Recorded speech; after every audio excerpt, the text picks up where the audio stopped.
Why risk both? I have to find a way to get those people out of there. They're in incredible dongay. Just then, the balcony they were standing on began to shake.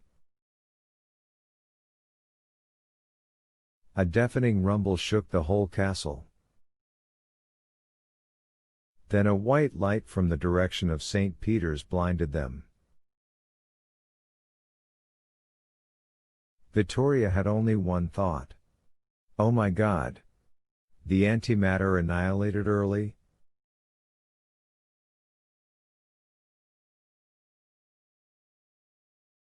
But instead of an explosion, a huge cheer went up from the crowd.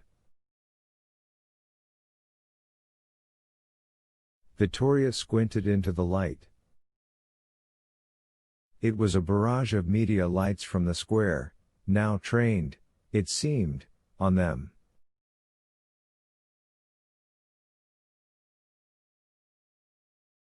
Everyone was turned their way, hollering and pointing. The rumble grew louder. The air in the square seemed suddenly joyous.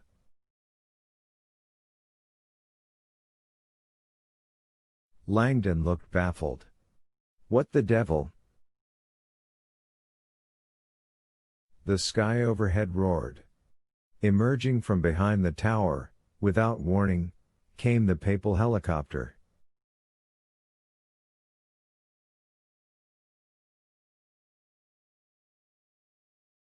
It thundered 50 feet above them, on a beeline for Vatican City. As it passed overhead, radiant in the media lights, the castle trembled.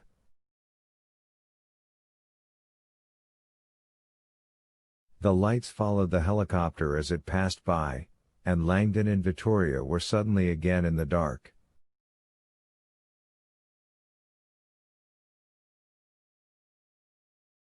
Vittoria had the uneasy feeling they were too late as they watched the mammoth machine slow to a stop over St. Peter's Square.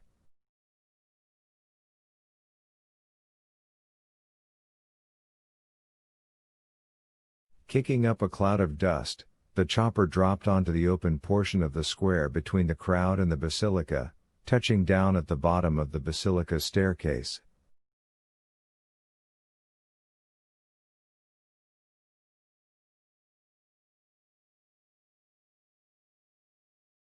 Talk about an entrance, Vittoria said. Against the white marble, she could see a tiny speck of a person emerge from the Vatican and move toward the chopper.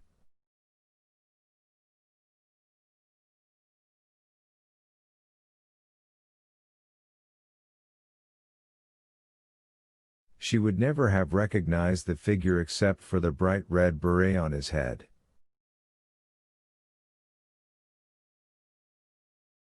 Red carpet greeting. That's Rocher. Langdon pounded his fist on the banister. Somebody's got to warn them. He turned to go.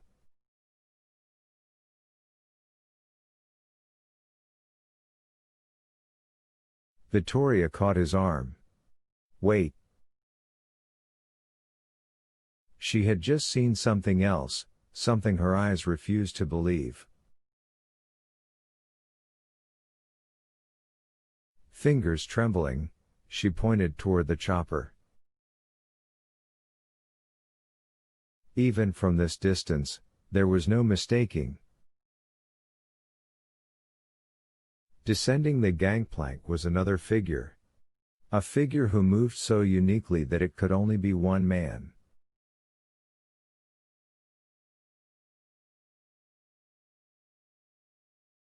Although the figure was seated, he accelerated across the open square with effortless control and startling speed.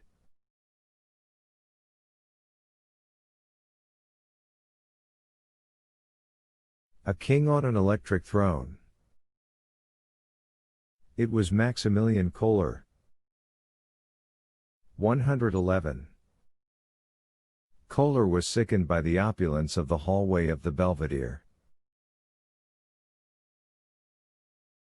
The gold leaf in the ceiling alone probably could have funded a year's worth of cancer research. Rocher led Kohler up a handicapped ramp on a circuitous route into the Apostolic Palace.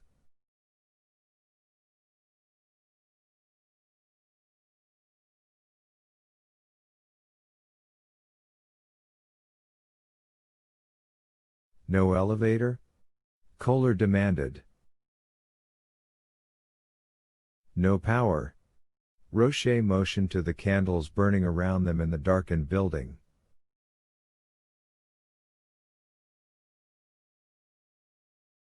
Part of our search tactic. Tactics which no doubt failed. Rocher nodded. Kohler broke into another coughing fit and knew it might be one of his last. It was not an entirely unwelcome thought. When they reached the top floor and started down the hallway toward the Pope's office, 4 Swiss guards ran toward them, looking troubled.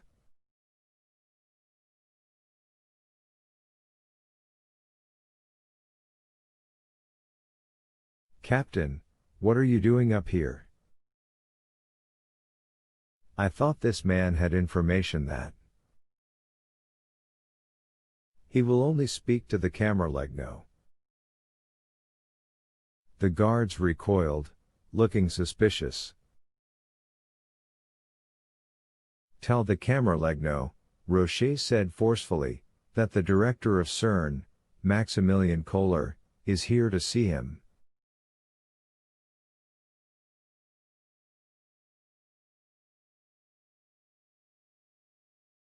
Immediately.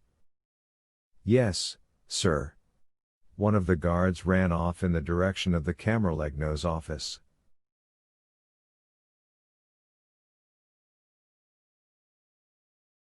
The others stood their ground. They studied Rocher, looking uneasy. "Just one moment, Captain. We will announce your guest." Kohler, however, did not stop. He turned sharply and maneuvered his chair around the sentinels. The guard spun and broke into a jog beside him. "Fermati." "Sir." "Stop." Kohler felt repugnance for them.